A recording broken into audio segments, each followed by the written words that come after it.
जय बोलिए महावीर भगवान की जय।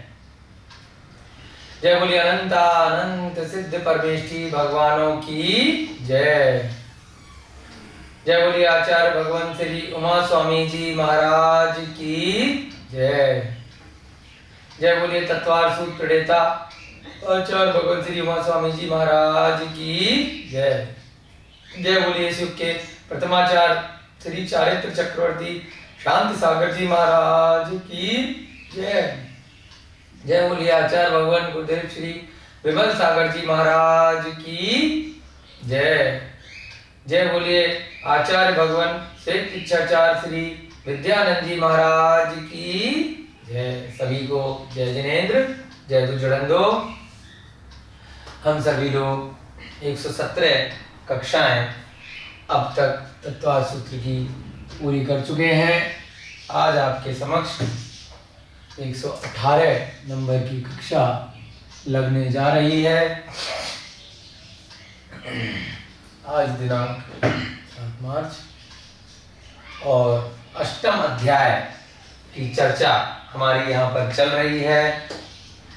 4 कर्म हम पढ़ चुके हैं, ज्ञानावर्णी, दर्शनावर्णी, वेदनीय और चौथा मोहनीय। पिछली 2 कक्षाओं में हमने मोहनीय कर्म के बारे में बहुत विस्तृत चर्चा की थी, क्योंकि ये ऐसा कर्म है जो प्रत्येक जीव को इस संसार से बांध कर रखता है। इसी कर्म के कारण से जीवों का जन्म मरण बार बार 84 लाख योनियों में 4 विभिन्न प्रकार की गतियों में होता रहता है। अनादिकाल से ये होता आ रहा है और जब तक कि इस जीव को मोक्ष की प्राप्ति नहीं हो जाती तब तक ये जन्म मरण का चक्र इसी मोहनीय कर्म के कारण से चलता रहता है। तो संसारी अवस्था से यदि मुक्त अवस्था में पहुंचना है तो हमें इस मोहनीय कर्म के बंधन से छूटना आवश्यक है। और जिस दिन ये मोहनीय कर्म का बंधन पूरी तरह से छूट जाता है तो जीव केवली अर्थात अरिहंत अवस्था में पहुंच जाता है। 13वें गुण स्थान में वह प्रविष्ट कर जाता है और बाकी के जो 4 अघातिया कर्म हैं उनका भी समय आने पर स्वतः नाश हो जाता है और जीव सिद्ध अवस्था में यानी मुक्त अवस्था में पहुंच जाता है। चलिए एक बार आज की कक्षा नया सूत्र प्रारंभ करने से पहले प्रतिदिन की भांति हम सभी लोग मिलकर के मंगलाचरण करेंगे और अब तक के जो हमने मोहनीय कर्म तक के सूत्र यानी कि सूत्र संख्या 9 तक जो किए हैं उनका वाचन करेंगे और फिर आगे के हम सूत्र देखेंगे। सभी लोग हाथ जोड़ लीजिए, एक साथ मिलकर के दोहराएंगे। मोक्ष मार्गस्य नेतारम वेतारम कर्म भूभृता ज्ञातारम विश्वतत्त्वानां वंदे तद्गुण लब्धये वंदे तद्गुण लब्धये वंदे तद्गुण लब्धये। जय बोलिए आचार्य भगवान श्री उमा स्वामी जी महाराज की जय हो। सभी लोग अपनी अपनी नोटबुक निकाल लीजिए और एक साथ मिलकर के अब तक के 9 सूत्रों का हम वाचन करेंगे। मिथ्या दर्शना विरति प्रमाद कषाय योगा बंध हेतव सकषायत्वाज जीवः कर्मणो योग्यान उद्गला नादत्ते स बंधः प्रकृति स्थित्यनुभव प्रदेशास्तद्विधयः आद्यो ज्ञान दर्शनावरण वेदनीय मोहनीयायुर्नाम गोत्रांतराया पंचनवद्वयष्टा विंशति चतुर्दृक्चत्वारिंशद् द्विपंचभेदा यथाक्रमम् मति श्रुतावधि मनः पर्यय केवलानां चक्षुर्वधि केवलानां निद्रा निद्रा निद्रा प्रचला प्रचला प्रचला स्त्यान ग्रध्यश्च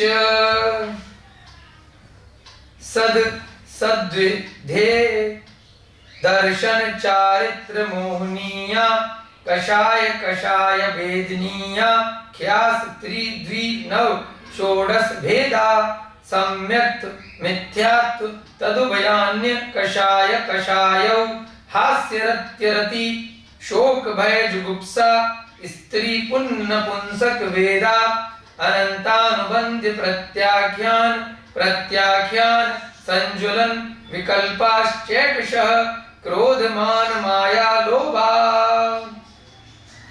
इस प्रकार से हमने 9 सूत्र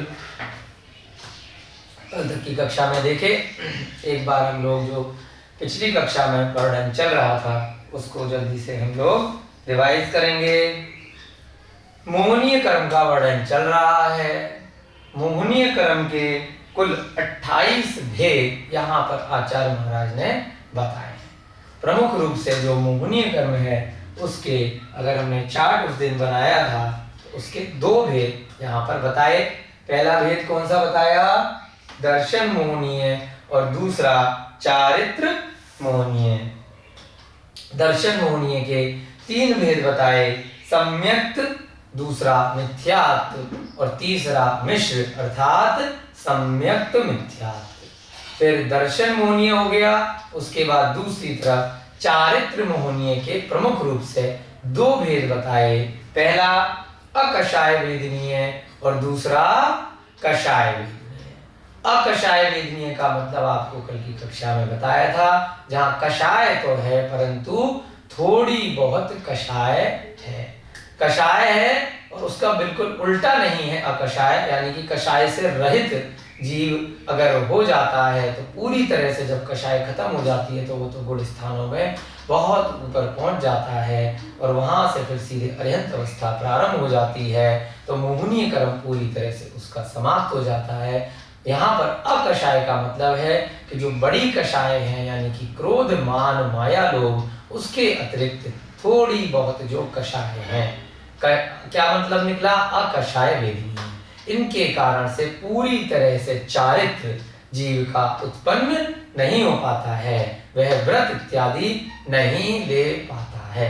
तो अब क्या है इसमें अकषाय वेदनीय में? इसके 9 भेद बताए। हास्य के कारण से, रति के कारण से, अरति के कारण से, शोक से, भय से, जुगुप्सा से, स्त्री वेद से, पुरुष वेद से और नपुंसक वेद से। तो इन 9 कारणों को क्या बोला? अकषाय वेदनीय। यह संपूर्ण रूप से चारित्र को नहीं होने देती हैं, इसीलिए जो चारित्र मोहनीय है उसके अंदर ये अकषाय वेदनीय में 9 प्रकार है। और दूसरा क्या है? कषाय वेदनीय, यानी कि कुछ कुछ कषाय अब सीरीज से रह जाती है। कषाय वेदनीय के प्रमुख रूप से 4 प्रकार बताए और उन चारों के भी प्रत्येक के 4 प्रकार हो गए क्रोध मान माया लोभ के रूप में। कषाय वेदनीय का पहला भाग क्या बताया? अनंतानुबंधी। सबसे ज्यादा जब अनंत संसार के साथ अनुबंध हो गया, क्रोध बहुत ज्यादा किया अगर आपने, तो उस समय क्या होगी? आपकी कषाय बहुत तीव्र होगी, अनंत संसार का अनुबंध करने वाली। आपने किसी कारण से क्रोध किया और तुरंत आपको सम्यक दर्शन के कारण से आपके शांत परिणाम कुछ समय में हो गए, आपने प्रायश्चित किया, क्षमा भाव किया और उसको ठीक कर लिया। तो ये अनंत संसार से जो अनुबंध था वह कम होकर के आप अगले गुण स्थानों में धीरे धीरे पहुंच जाएंगे। अनंत संसार के साथ अनुबंध के साथ क्रोध किया या बहुत ज्यादा आपने मान अभिमान किया, मायाचारी करी या लालच किया, तो ये क्या है? ये मिथ्या दर्शन वाले जीवों के साथ में क्या होता है? अनंत संसार के साथ अनुबंध हो जाता है जब वो क्रोध मान माया लोभ रूपी कोई भी कषाय करते हैं। दूसरा क्या था? अप्रत्याख्यान। अब ये मिथ्या दर्शन से जीव थोड़ा सा ऊपर बढ़ चुका है, उसको क्या हो गया है? मिथ्या दर्शन से हटके वो सम्यक दृष्टि तो हो गया है, परंतु अभी संपूर्ण चारित्र या एक देश चारित्र को ग्रहण नहीं किया है, न व्रती श्रावक बना है, न महाव्रती बना है, परंतु उसको सच्चे देव शास्त्र पर श्रद्धान हो गया है। जीव की दशा के बारे में ज्ञान हो गया है, चतुर्गतियों के दुखों के बारे में उसको ज्ञान हो गया है, 3 लोक में जीव कहाँ रहते हैं इतनी उसे जानकारी हो गई है, आत्मा और शरीर अलग अलग हैं, ये भेद विज्ञान उसने समझ लिया है, परंतु अभी व्रत इत्यादि किसी भी प्रकार के नहीं लिए। तो उन जीवों को अगर क्रोध मान माया लोभ होता है तो उसे क्या बोलते हैं? अप्रत्याख्यान। यानी जो पहला अनंतानुबंधी वाला था, जो मिथ्या दर्शन के साथ जीवों को था, उनके बहुत ज्यादा था। अब मिथ्या दर्शन से रहित जो सम्यक दर्शन वाले जीव हैं, उनको यदि क्रोध मान माया लोभ आता है तो वो क्या कहलाता है? अप्रत्याख्यान। उनके थोड़ा पिछले वाले से कंपैरिजन में कम उसको अनुबंध होता है, बंध को उनके कम प्राप्त होते हैं। इसके बाद जब सीरीज आगे बढ़ी तो तीसरा क्या है? प्रत्याख्यान। यहाँ कौन से जीव हैं? जिन्होंने अणुव्रतों को धारण कर लिया है परंतु अभी सकल चारित्र को ग्रहण नहीं किया, दिगंबर अवस्था मुनि अवस्था ग्रहण नहीं करी, गृहस्थ का त्याग नहीं किया, थोड़ा बहुत परिग्रह अपनी सीमा के अनुसार रखा हुआ है, व्यापार इत्यादि करते हैं, घर में रहते हैं, परंतु अपने नियम संयम अपना लिए, अणुव्रतों को धारण कर लिया, संलेखना व्रत लेने का प्रण कर लिया। तो ऐसे जीवों को क्या होगा? क्रोधमान माया लोभ हुआ तो जो प्रतिमाधारी श्रावक हैं पिछले वाले से कंपैरिजन में और कम होगा। पिछले वाला क्या था? मात्र सम्यक दर्शन था, परंतु अभी कोई नियम संयम इत्यादि एक देश व्रत भी नहीं लिए थे। यहाँ पर क्या है? अणुव्रत अर्थात एक देश व्रत उन्होंने ले लिए। उसमें क्या होगा? उनको क्रोधमान माया लोभ और थोड़ा कम होगा। अगर हुआ तो उनको जो अनंत संसार के साथ अनुबंध था वो पिछले की तुलना में कम होगा, उनको कर्मों का बंधन की संख्या कम रहेगी। तो कौन से वाले जीव हुए ये?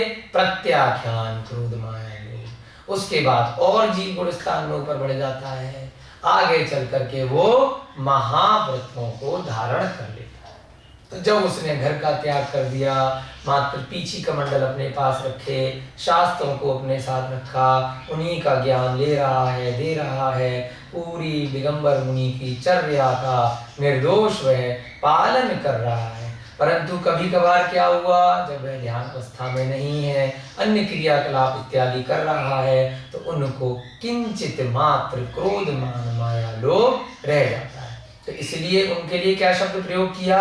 संयम के साथ कषाय ज्वलित रहती है। संयम तो है लेकिन कभी कभार थोड़ी बहुत कोई कषाय आ जाती है, तो उसके लिए वो तप इत्यादि के साथ में उसकी निर्जरा भी बड़ी जल्दी से कर लेते हैं। लेकिन क्या बोला उस कषाय के समय को? संज्वलन, क्रोध मान माया लोभ, संयम के साथ कषाय ज्वलित रहना। जब दिगंबर मुनि की अवस्था में भी यदि किंचित मात्र कषाय आ गई तो संज्वलित कषाय उसको कहा जाता है। ये भी क्या है? कषाय वेदनीय।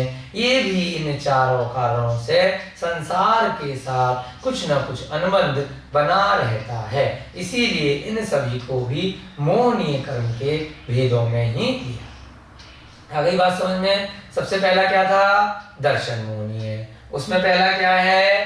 सम्यक्त, यानी कि अभी सम्यक्त नष्ट नहीं हुआ है परंतु थोड़ा बहुत दोष लगा है।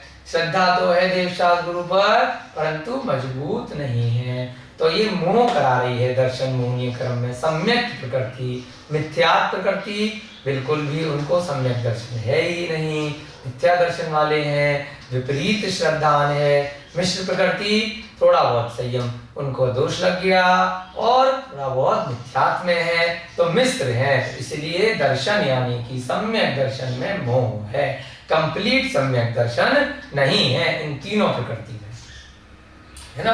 कंप्लीट सम्यक दर्शन हो जाएगा तो वो दर्शन मोहनीय से हटके चारित्र मोहनीय के अंदर आपके जो पहला अनंतानुबंधी के बाद वाला है वहां के गुण स्थान में यानी अप्रत्याख्यान में पहुंच जाएगा।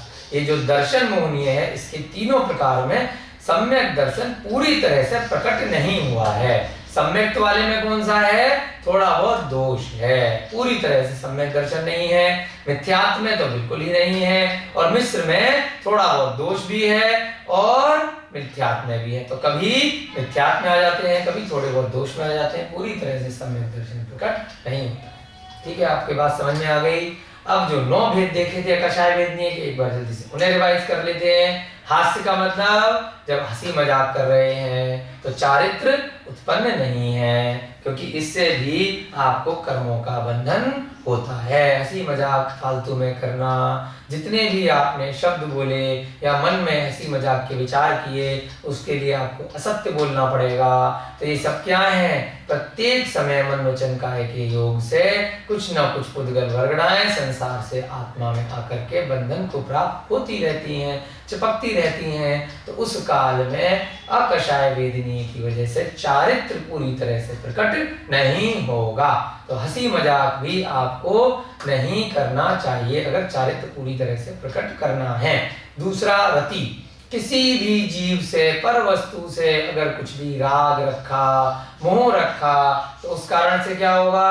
वह जीव से आपकी आत्मा में क्या होगा? उसकी आपने जैसे ही सोचा कि ये वस्तु मुझे मिल जाए, ये व्यक्ति मुझे मिल जाए, ये मुझे संसार में इस सुख सुविधाओं की मुझे प्राप्ति हो, तो फिर क्या होगा? अकषाय वेदनीय के रूप में चारित्र प्रकट नहीं हो पाएगा। तो रति से भी क्या है? मोहनीय कर्म का बंधन हो जाएगा। अरति यानी कि कोई वस्तु अप्रिय लगना, द्वेष करना, तो ये चीज मेरे से दूर हटे, ये सामने क्यों आ गई, इसकी आवाज मुझे क्यों सुनाई दी, ये अपशब्द मुझे क्यों बोले, कोई भी बात से आपको यदि अरति हो रही है तो वह भी क्या होगा? आपका शत्रु बन जाएगा, उस चीज से आपको द्वेष हो जाएगा। तो ये भी संसार के बंधन में आपके कारण है, ये भी मोहनीय कर्म का बंध कराते हैं। किसके अंदर आया? अकषाय वेदनीय के। उसके बाद तीसरा क्या है? शोक। अगर कोई भी आपको इष्ट वस्तु थी वो आपसे दूर चली गई, उस गम में आप शोक मना रहे हैं, इतना शोक मना लिया कि टेंशन में आपकी तबीयत खराब हो गई, आपको हृदय का आघात लग गया, हार्ट अटैक पड़ गया। तो ये सब क्या है? शोक भी आपको बहुत ज्यादा दुख देते हैं और आपके बंधन का, कर्मों का प्रमुख कारण है।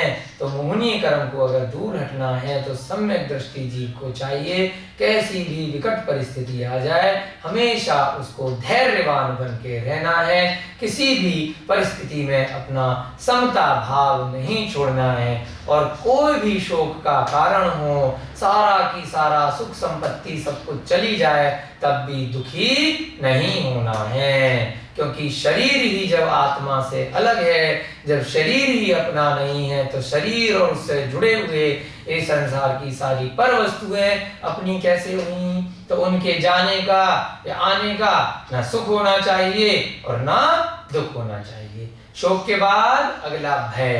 किसी भी पर वस्तु से यदि आपको डर लग रहा है, ये व्यक्ति मेरे साथ बुरा कर सकता है, मुझे मार सकता है, भूत प्रेतों का डर लग रहा है, तो क्या है? आप सम्यक दर्शन पूरी तरह से नहीं हुए। आपको भय, किसी भी बात से अगर डर लग रहा है, चाहे आप शमशान में बैठे हों या आप कहीं पर भी ऐसे स्थान पर हों, तो यदि भय, डर आपको है तो क्या है? अकषाय वेदनीय के रूप में आपको चारित्र की प्राप्ति नहीं हुई है। आपने पूर्वाचार्यों की कथाएं देखी होंगी, कैसे कैसे जंगलों में, पहाड़ों पे एकांत में जाके तप करते हैं, तो क्या उन्हें वहां पे डर लगता है? शेर, हाथी, चीते, जंगली जानवरों का, वो सब भय से रहित होते हैं। निर्डर होना यह सबसे सम्यक दर्शन का और सच्चे चारित्र का लक्षण है। तो यदि आप डरते हैं किसी भी चीज से, मृत्यु से अगर आप डरते हैं, किसी भी भय में अगर आप जीते हैं, तो आपको दोष लगेगा अकषाय वेदनीय में, मोहनीय कर्म का उस समय आपको बंध होगा। जुगुप्सा, यदि आप किसी भी चीज को देख के ग्लानि करते हैं, उससे घृणा करते हैं, तब क्या है? वह भी जुगुप्सा के कारण से कर्मों का बंधन का कारण है। आपको कोई भी वस्तु बुरी लगी, कोई भी जीव अच्छा नहीं लगा, तो ग्लानि नहीं करनी। क्या सोचना कि यह जीव अपने कर्मों के कारण से या यह इस प्रकार से फल भोग रहा है, उसके कर्मों को ठीक करने के लिए हमने प्रयास करना है। कोई भूखा है, कोई घायल है, उसको हमें पर्याप्त रूप से दान दे करके उसकी रक्षा का भाव अवश्य करना है, लेकिन उससे बैर भाव नहीं करना कि यहाँ क्यों आ गया गंदा जीव, कोई त्रियंच गति के जीव हैं, कोई मनुष्य गति के जीव हैं, अगर रोगी हैं, पीड़ित हैं, उनको अपशब्द नहीं कहना, उनसे दूर नहीं भागना, घृणा नहीं करनी। सभी जीव संसार में अपने अपने कर्मों के वशीभूत अपना अपना फल भोग रहे हैं, उनके दुखों को दूर करने का प्रयास करना चाहिए, उनसे कभी भी घृणा नहीं करनी चाहिए। यदि आप करते हैं तो जुगुप्सा के कारण से क्या होगा, आपके स्वयं के कर्मों का बंधन प्रारंभ हो जाएगा। स्त्री वेद, पुरुष वेद और तीसरा नपुंसक वेद, ये भी अकषाय वेदनीय में 3 कारण हैं। यदि आपको स्त्री वेद यानी कि पुरुष के प्रति आकर्षण है, आपको पुरुष से भ्रमण करने के भाव हैं, तो ये सब भी क्या है, संसार को बढ़ाने के ही कारण हैं। ऐसे ही पुरुष वेद यानी कि स्त्री के प्रति आपको बार बार आकर्षण हो रहा है, उनसे रमण करने का भाव हो रहा है, तो ये भी अनंत संसार के मोहनीय कर्म के बंद करने के कारण है, अकषाय वेदनीय। ऐसे ही नपुंसक में यदि स्त्री और पुरुष दोनों से आप आकर्षित हैं, उनके साथ रमण करने के भाव हैं, तो यह भी मोहनीय कर्म का बंधन कराते हैं अकषाय वेदनीय के रूप में। तो अब जीव को यदि आगे की श्रेणियों में ऊपर बढ़ना है तो उसको पुरुष वेद, स्त्री वेद और नपुंसक वेद तीनों में सभी से समता भाव रखना है, किसी से भी आकर्षित नहीं होना है, सभी जीवों को एक समान मानना है, चाहे हमारे परिवार के जीव हों, चाहे हमारे बैर वाले जो दूसरे शत्रु हों, मित्र हो या शत्रु, सबके साथ समता भाव जब जीव रखेगा तो वह गुण स्थान में ऊपर बढ़ता चला जाएगा और उसका मोहनीय कर्म कम होता चला जाएगा। हर परिस्थिति में हर जीव के प्रति हमें एक सम व्यवहार करना है, न कोई मेरा शत्रु न कोई मेरा मित्र, सभी एक जैसे हैं, सभी की रक्षा का मेरा उद्देश्य है। ऐसे भावों के साथ में मोहनीय कर्म का आपका ये वाला जो 9वां सूत्र था वो आपने अच्छे से समझा। अब हम आगे का सूत्र आज करने जा रहे हैं। कौन सा सूत्र आएगा, आयु। 4 हमारे कर्म हो गए, कौन कौन से, ज्ञानावर्णी, दर्शनावर्णी, तीसरा वेदनीय और चौथा मोहनीय। मोहनीय कर्म सबसे इंपॉर्टेंट है, क्योंकि यही मोहनीय कर्म है जो आपका यदि छूट जाए तो आपको स्वतः ज्ञानावर्णी कर्म का भी बंधन समाप्त हो जाएगा और दर्शनावर्णी कर्म का भी और साथ में अंतराय का भी, और आप केवली अवस्था में एक साथ प्रकट हो जाएंगे। और कई जीवों के लिए क्या होता है, समुद्घात की प्रक्रिया जो पहले के अध्याय में बताई थी, जैसे ही 4 घातीय कर्मों का नाश होता है तो एक प्रक्रिया होती है जिसको समुद्घात कहा जाता है, वह जीव के प्रकट हो जाती है और उसको पूरे की पूरे 3 लोक का एक ही समय में उसके बाद उसको ज्ञान प्राप्त होना शुरू हो जाता है। संसार के सभी जीवों का, सभी द्रव्यों का पूरा की पूरा ज्ञान उनके ज्ञान में आ जाता है और केवल ज्ञान की उत्पत्ति हो जाती है। मोहनीय कर्म आपको समाप्त करना है, आपको बिल्कुल एकांत अवस्था में आपको समता भाव के साथ रहने का अभ्यास करना है।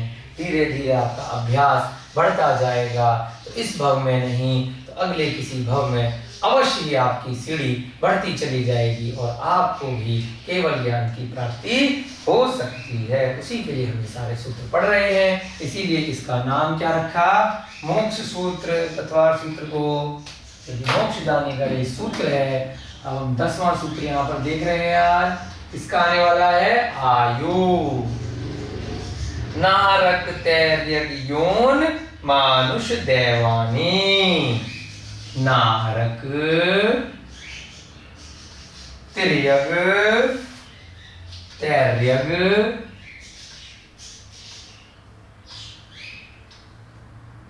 योन मानुष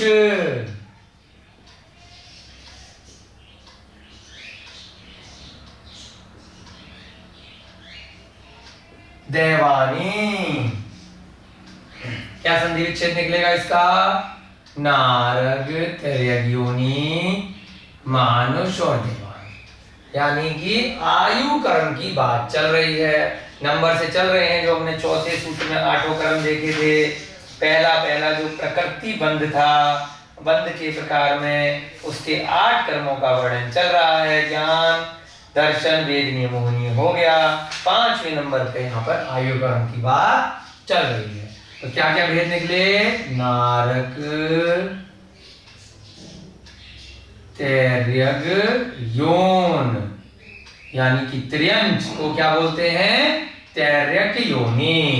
उसके बाद मानुष यानी मनुष्य योनि, देवानी यानी कि देव।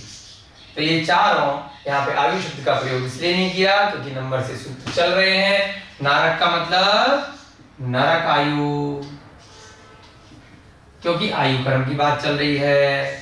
यहाँ पर त्र्यंच योनि की आयु, उसके बाद मनुष्य आयु, उसके बाद देव आयु। देवानी से क्या बना? देव आयु।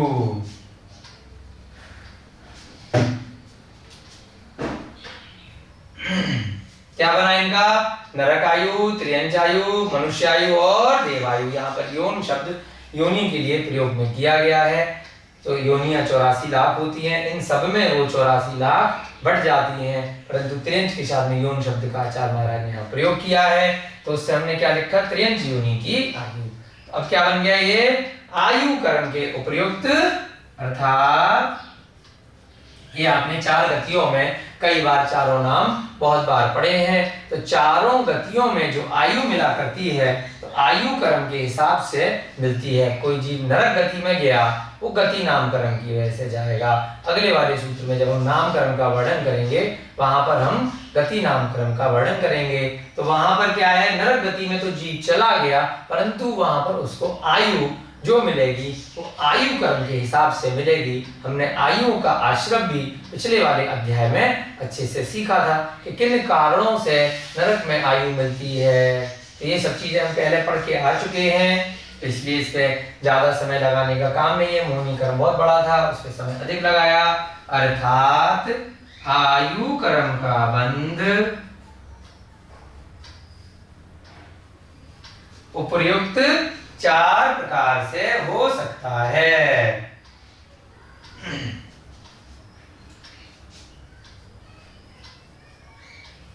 आयु कर्म के बंध के उपयुक्त 4 भेद हैं। का बंध उपयुक्त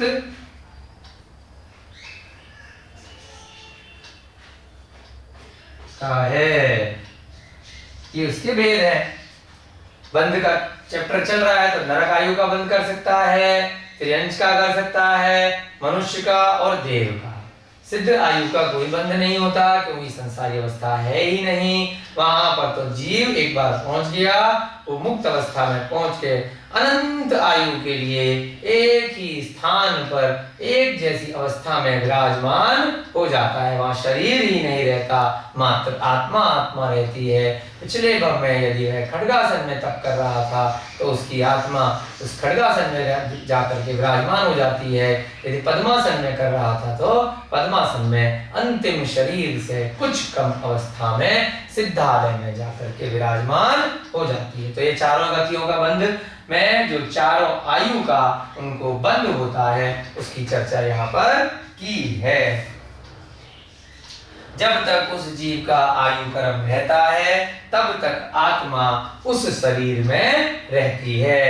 अब नरक में हो गया तो उसको जो व्यक्ति शरीर नरक वाला मिला तो आयु के हिसाब से आत्मा उस शरीर में रहेगी। यहाँ पर मिला तो त्रियंश में रहेगी, मनुष्य में मिल गया तो मनुष्य में रहेगी। ऐसे ही देव नोट यहाँ पे लिख सकते हैं आप।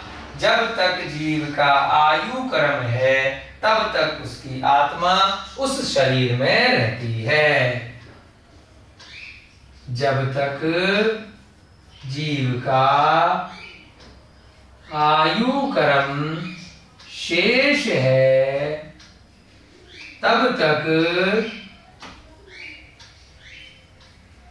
उसकी आत्मा उसी शरीर में रहती है। है ना। अब कोई मनुष्य बन गया तो जब तक उसका आयु क्रम उसका बचा हुआ है तब तक उसे उस शरीर में रहना पड़ेगा। यदि हमने पहले अध्यायों में पढ़ा है, यदि कोई एक्सीडेंट इत्यादि हो गया तो जो आयु क्रम के निषेक हैं वो एक साथ झड़ जाएंगे। हमने पहले ये भी देखा है कि 2/3 भाग जब आयु आई है उतना हटता चला जाएगा, तो ऐसे 8 बार अवसर प्राप्त होते हैं और उसकी अगले भव की आयु उस हिसाब से बढ़ जाती है जैसे कर्म वह जीव उस भव में कर रहा होता है। और उसका 2/3 भाग जिस समय पूरा होता है तो ऐसे समय पर उसका भविष्य की आयु का कर्म बंद हो जाता है। हमने पिछले अध्याय में बहुत अच्छे से सीखा था। तो ऐसे 8 बार अवसर प्राप्त होते हैं। और यदि किसी को एक्सीडेंट हो गया, कोई रोग हो गया, तो जिस प्रकार से मटके में जल भरा हुआ है और मटका यदि फूट जाता है तो जल एक साथ बिखर जाता है, तो ऐसे ही त्रियंश गति में और मनुष्य गति में यदि अकस्मात मृत्यु हो जाती है तो उस समय क्या होता है, जो आयु कर्म के बचे हुए निषेक हैं, यानी कि उसके जो पुद्गल कण हैं जो कार्बन शरीर में विद्यमान है, तो क्या होगा, वो एक साथ झड़ जाएंगे और जीव अगली आयु का अपना बंद कर करके नए शरीर में प्रवेश कर जाएगा। तो यहाँ पर इस बात का सारी चीजें पिछले अध्यायों से कनेक्टेड हैं, आपको अच्छे से ध्यान रखना है। अब अगला सूत्र आज हम करने जा रहे हैं, ये भी बहुत बड़ा सूत्र है। क्या आने वाला है आयु के बाद? अगला क्रम कौन सा है? नामकरण। नामकरण का मतलब पहले भी आपको बताया है, जिसके कारण से शरीर इत्यादि की रचना होती है। ये सभी अपनी आत्मा में कार्बन शरीर के रूप में ये कर्म विद्यमान रहते हैं। अब नामकरण के कितने भेद देखे थे आपने 5वें सूत्र में? द्विचत्वारिंशद यानी कि 42। मोहनीय कर्म के कितने हुए? 28, है ना। और ये वाले उससे भी ज्यादा हैं। तो ये सूत्र भी हमें एक एक करके 42 नामकरण के भेद याद करने हैं। तो आपको इस सूत्र में भी आज की कक्षा और कल की कक्षा दोनों कक्षाएं लगने वाली हैं। बहुत अच्छे से आपको अब आज समझना है कि किस प्रकार से हम सभी को जो शरीर मिला है वो हमारे पिछले भवों के कर्मों के कारण से है। चाहे आप उस पर कितना भी क्रीम पाउडर लगाइए, कितनी भी प्लास्टिक सर्जरी कराइए, कितना भी उसके साथ आप कुछ भी देख रेख करिए, लेकिन जो शरीर का प्रकार है वह नहीं बदलेगा। ऊपर ऊपर से आप उसको कुछ भी कर सकते हैं वर्तमान के साधनों से, परंतु जो शरीर जिस जीव को मिला है वह किस कारण से है? इसी नाम कर्म के कारण से। तो अगर आपको भविष्य की पर्यायों में अच्छा शरीर ग्रहण करना है तो उसके लिए आपको ये 42 प्रकृतियां जो नामकरण की आज हम पढ़ने जा रहे हैं उनका बहुत अच्छे से ध्यान रखना है। अगर उनके बारे में आपने अच्छे से समझ लिया, अपने कर्मों को अच्छे से आपने समझ लिया, तो भविष्य की पर्याय में आपको बहुत सुंदर शरीर मिलेगा, निरोगी काया मिलेगी। तो हमें 42 जो हमारे नामकरण है उनको समझने के लिए यहाँ पर कौन सा सूत्र हम करने जा रहे हैं? 11वां सूत्र। इस सूत्र में 42 नामकरण के भेद यहाँ पर बताए गए हैं। उनकी गिनती अभी हम सूत्र लिखने के बाद पूरी करेंगे। गति, दूसरा जाति, शरीरांगोपांग। गति, जाति, नाम वर्ड से आप कंफ्यूज मत होइएगा कि इसका नाम किसी का जैसे हम नाम रखते हैं, है ना, अपना सभी लोगों का वो नाम चीज पहचान के लिए अलग है। नाम कर्म का मतलब है शरीर इत्यादि की रचना, जिन कर्मों की वजह से होती है। प्रत्येक संसारी जीव का शरीर क्यों अलग अलग होता है? भले ही दो व्यक्ति हम शक्ल ही क्यों ना हो, फिर भी उनकी शरीर की रचना में थोड़ा बहुत फर्क अवश्य ही होगा। तो वो किस कारण से है? इस नाम कर्म के कारण से। ठीक है, गति, जाति, शरीरांगोपांग, शरीरांगोपांग।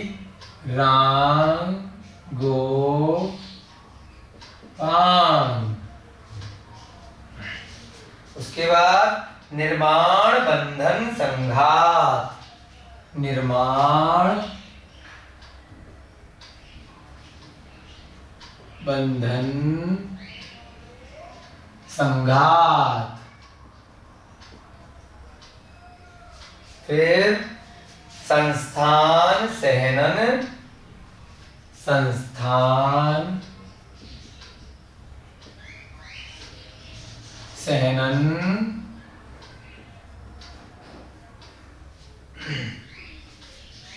स्पर्श, रस, गंध। स्पर्श, रस, गंध। वर्णानुपूर्व्या, वर्णानुपूर्व्या।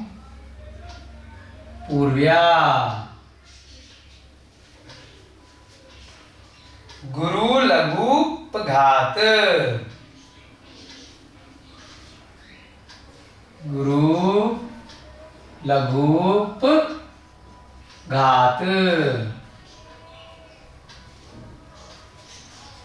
परघाता, तपो,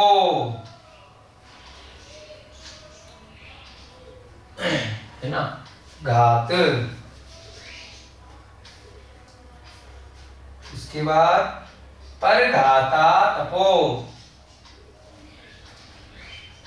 परघाता, तपो।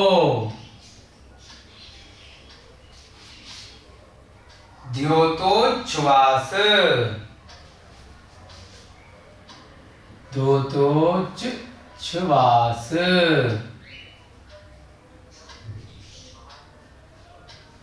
उसके बाद विहायो गत्यः, विहायो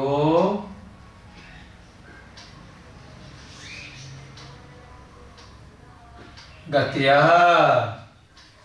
प्रत्येक शरीर त्रस सुभग सुस्वर, प्रत्येक शरीर। उसके बाद त्रस सुभग सुस्वर, त्रस सुभग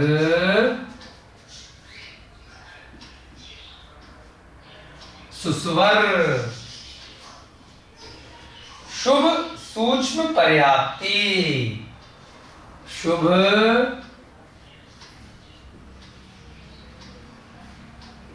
सूक्ष्म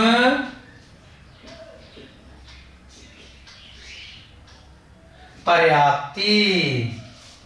स्थिरादेव यश कीर्ति, स्थिरा देव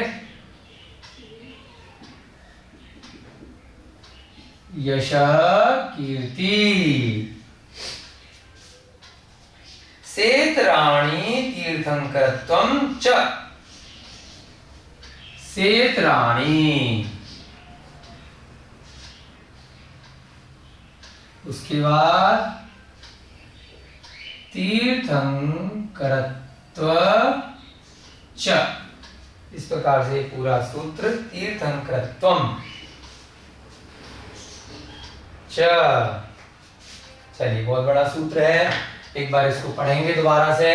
गति, जाति, शरीरांगोपांग, निर्माण, बंधन, संघात, संस्थान, स्पर्श, रस, गंध, वर्णानुपूर्व्या गुरु लघुपघात परघातातपो द्योतोच्छ्वास विहायो गतयः।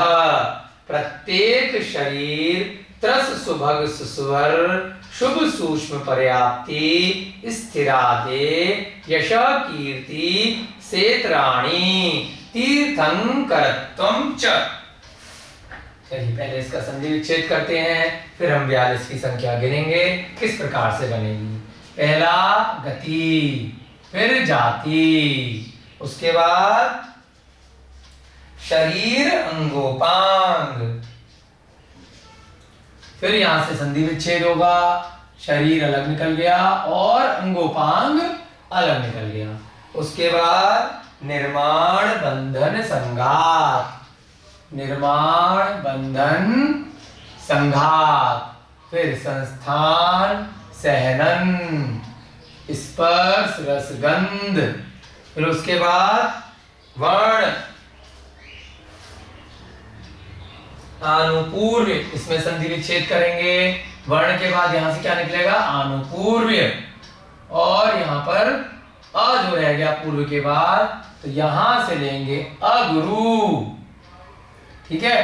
तो क्या बन जाएगा, अगुरु, उसके बाद अगुरु के बाद अगुरु लघु, ये एक साथ है, अगुरु लघु। फिर यहां से निकलेगा उपघात, अगुरु लघु निकल गया, उसके बाद क्या बना, अगुरु लघु। ये यहां पर बड़े ऊ की मात्रा है, ठीक कर लीजिए आप। तो यहां से एक ऊ इधर निकल आएगा और एक ऊ, दो छोटा ऊ मिलके बड़ा ऊ बन जाएगा। तो क्या है, अगुरु लघु। यहां से अ लिया तो अगुरु लघु एक बन गया, और यहां पर क्या ले लिया, उपघात, उसके बाद परघात, और फिर यहां से आतप, यहां से क्या लेंगे, आतप, और यहां ऊ से ले लेंगे तो उद्योत, उसके बाद फिर से लेंगे तो उच्छ्वास। कैसे पढ़ेंगे इसको, परघात आतप, फिर ऊ यहां ले लिया तो उद्योत, और फिर उच्छ्वास, फिर विहायो गतयः, तो विहायो गति बन जाएगा इसका। फिर प्रत्येक शरीर, ये एक शब्द हो गया, ठीक है। उसके बाद त्रस सुभग सुस्वर शुभ सूक्ष्म पर्याप्ति स्थिर, और यहां से संधि विच्छेद करेंगे तो क्या बन जाएगा, आदेय। उसके बाद यशः कीर्ति, और फिर सेत्राणी, सेत्राणी का मतलब होता है विपरीत। शुरू के अध्याय में भी सेत्राणी शब्द एक बार आया था, तब भी बताया था कि उसका विपरीत, जो पिछले में बोल दिया तो विपरीत वर्ड हो गया, तो उसके लिए सेत्राणी। तीर्थंकरत्वं च। चलिए गिनते हैं इसको एक एक करके।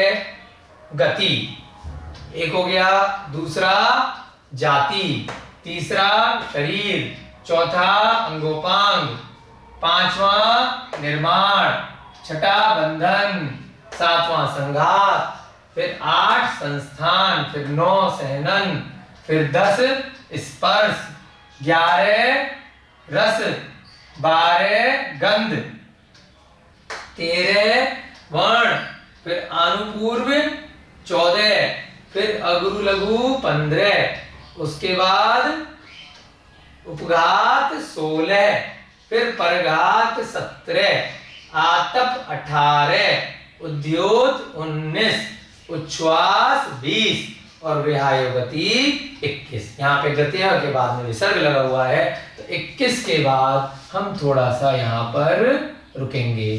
कितने हो गए ये, 21। उसके बाद इनको अलग से लेंगे, क्योंकि यहाँ पर सेतराणी वर्ड यहाँ पर आचार्य महाराज ने सूत्र में प्रयोग किया है, तो ये जितने हैं उनके विपरीत भी लिए जाएंगे। यहाँ पर विसर्ग लग गया तो इसलिए यहाँ पर एक तरह से फुल स्टॉप हो गया, और उसके बाद हम यहाँ से गिनेंगे। प्रत्येक शरीर फिर से 1, फिर ये 2, फिर ये 3, फिर सुस्वर 4, फिर शुभ 5, सूक्ष्म 6, फिर ये पर्याप्ति 7, फिर स्थिर 8, फिर आधे 9, फिर ये यशः कीर्ति 10, और सेतराणी यानी कि 10 के उल्टे 10 और, तो ये कितने हो गए 10। और क्षेत्राणी मिला के 10 प्लस 10 तो कितने हो गए ये 20।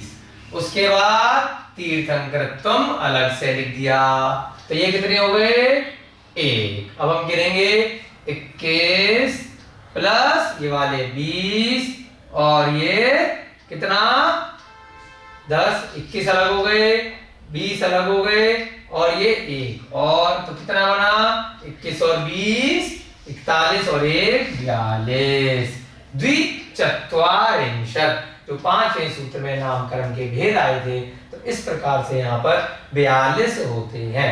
इनको समझेंगे दोबारा से एक बार। ये आचार्य महाराज ने 21 अलग बताए और ये 10 बताकर अलग से यहाँ पर विसर्ग लगा करके बताया कि इन सब का विपरीत नहीं करना है। विपरीत किनका करना है क्षेत्राणी जो इसके बाद वाले हैं और उसके बाद एक अलग से लिख दिया तीर्थंकरत्वम च माने। आगे बात समझ में आपको। यहाँ पर हम इसी प्रकार से इस सूत्र को अलग अलग संधि विच्छेद करेंगे उसके बाद बहुत अच्छे से आपको ये सूत्र समझ में आ जाएगा। पहला क्या है गति जाति। यहां पर हमने ऐसे लिख दिया है अलग से फिर से लिखेंगे शरीर है ना। उसके बाद अंगोपांग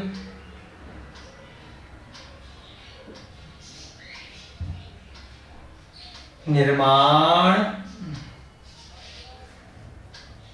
फिर बंधन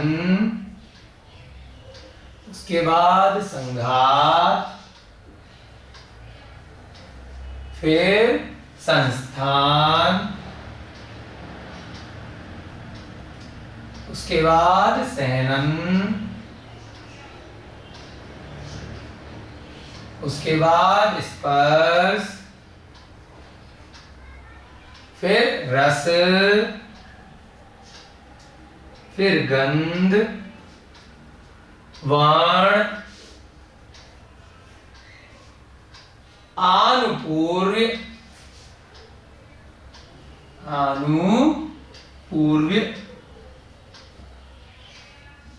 उसके बाद अगुरु लघु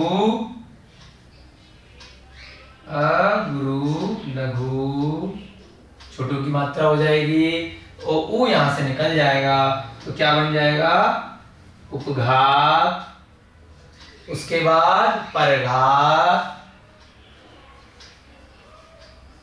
फिर आतप फिर यहां से ऊ निकल गया उद्योत फिर उच्छ्वास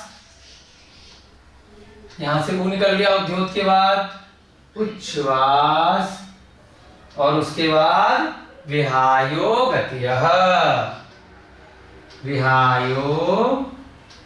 गतियः से क्या बन गया गति। तो ये कितने हो गए आपके ये 21। गिन लीजिए दोबारा से गति 1 2 3 4 5 6 7 8 9 10 11 12 13 14 15 16 17 18 19 20 21। आगे समझ में। उसके बाद ये वाले 10 अब गिनते हैं इसको अलग से लिखेंगे ठीक है।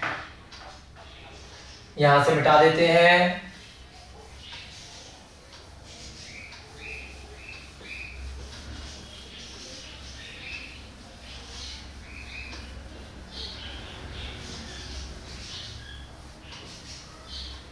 ये 21 हो गए। अब यहां पर हम बीच में एक लाइन खींच लेंगे ये वाला हो जाएगा क्षेत्राणी यानी कि विपरीत और ये सीधे सीधे वाले लिखेंगे पहले प्रत्येक शरीर दूसरा रस तीसरा सुभग फिर सुस्वर उसके बाद शुभ, फिर सूक्ष्म, उसके बाद पर्याप्ति, स्थिर, स्थिर के बाद आदेय, आदेय के बाद यशः कीर्ति, यशः कीर्ति। गिन लीजिए कितने हुए, 1 2 3 4 5 6 7 8 9 और 10। ये कितने हो गए, 10। अब आचार्य महाराज चूंकि शब्द बचाते हैं, वो इनका विपरीत लिखते हैं, तो थोड़ा सा टाइम भी लगता, शब्द भी ज्यादा आते, पहले 42 तक लिखने थे, तो इसीलिए क्या किया उन्होंने, एक शब्द का प्रयोग किया, सेतराणी, यानी कि विपरीत। और थोड़ा सा आप अपने ज्ञान से इनका विपरीत कर लीजिए। कैसे बनेगा प्रत्येक शरीर का विपरीत, बताइए। प्रत्येक शरीर का विपरीत होता है साधारण शरीर। और त्रस का उल्टा क्या होता है, हमने 2 प्रकार पहले से देखे हैं। त्रस का उल्टा संसारी जीवों में स्थावर, सुभग का उल्टा क्या होता है, दुर्भग। इन सबके नामों का क्या मतलब है वो हम आगे सारे 42 के 42 पूरे फिर से करेंगे। अभी खाली हम देख रहे हैं कि किस प्रकार से सूत्र का संधि विच्छेद किया जा रहा है। सुस्वर का उल्टा क्या होगा, बुरा स्वर, दुःस्वर। शुभ का उल्टा क्या होगा, अशुभ। सूक्ष्म का उल्टा क्या है, जो बहुत छोटा है, उससे बड़ा क्या बोलते हैं, बादर। आपने ये शब्द पहले भी सुन रखे होंगे। सूक्ष्म का विपरीत बादर। पर्याप्ति का उल्टा क्या होता है, अपर्याप्ति। 6 प्रकार की पर्याप्तियां पहले भी आपको पिछले सूत्र में एक बार बताई हुई हैं। पर्याप्ति का उल्टा अपर्याप्ति, स्थिर का उल्टा अस्थिर, उसके बाद आदेय का उल्टा अनादेय, और यश कीर्ति का उल्टा अयश कीर्ति, अयश कीर्ति। यश कीर्ति का उल्टा होता है अयश कीर्ति। तो कितने हो गए, यहां पर भी 1 2 3 4 5 6 8 9 10। तो ये 10 और ये 10 मिला के कितने हो गए, 20। ये 10 प्लस ये 10 कुल मिलाकर के 20। तो कितने हो गए, 21 ये हो गए और 20 ये। कितने हो गए कुल मिलाकर के, 41। और इसके बाद अंत में तीर्थंकृत्वम च, यहाँ पे लाइन खींच देते हैं और ये लास्ट वाला यहां पर लिख लेते हैं, तीर्थंकरत्वम। ये 1, च माने और, कुल मिलाकर के ये 10 21 10 सब मिलाकर के कितने हो गए, 42। अर्थात उपर्युक्त 42 ब्रैकेट में आप लिख सकते हैं। कैसे निकाले हमने, 21 प्लस 10 प्लस 10 प्लस 1। नाम कर्म के भेद हैं।